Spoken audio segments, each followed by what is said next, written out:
Parliament approved the largest expansion for the Olympic Dam mine. It's a uranium, copper, gold, silver mine.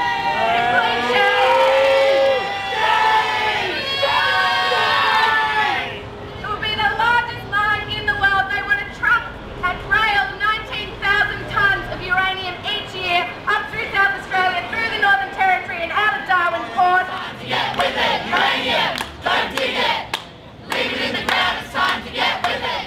So the biggest uranium deposit in the world by an absolute long shot. Started up in the 1980s despite ferocious opposition from Kukatha traditional owners. They were gradually worn down and their rights were eroded and they were ignored, and legislation was passed which again ignored the rights and the wishes of the traditional owners, and that legislation is the Indenture Act, which also exempts Olympic Dam from the Aboriginal Heritage Protection Act. So you've got this enshrined legislated racism in South Australia, and the way it works is that if Aboriginal people don't want a uranium mine on their land, they get a uranium mine whether they like it or not. It's as simple as that. It's dispossession, and it's disgraceful and it's racist, and that's one of the reasons we've got to fight these bastards. We've got to consider what this means overseas as well, because we're fuelling disasters overseas. BHP Billiton's uranium from Olympic Dam has definitely been spewing out of the Fukushima nuclear plants. What's happened is that this mob have come up with a proposal, and the Canberra mob have signed off on a proposal that effectively says this is a forever sacrifice zone.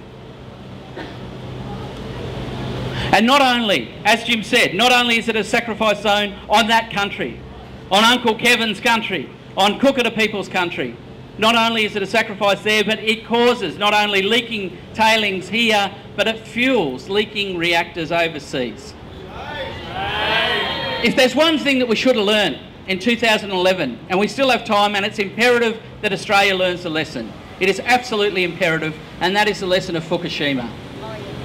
That is a major and continuing and unresolved nuclear disaster, and if the police were Japanese police, they would be picking up the pieces of Fukushima, which it is. The extractive industry is brutal. It pushes people off country, it rips stuff out of country, and it walks away. And that's the triple bottom line: push, rip, walk. In the face of that industry, it is really important to maintain our courage, our creativity, and our sense of our power, and we have it. What the BHP is trying to do in Australia is they're already doing it in Latin America, especially in Colombia, and that's why I call to people to stand up and fight against this multinational.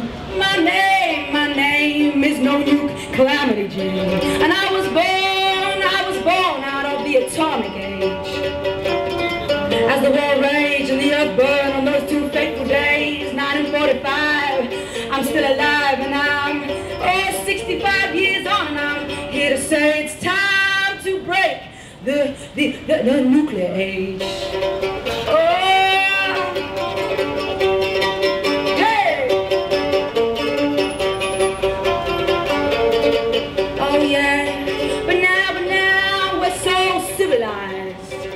We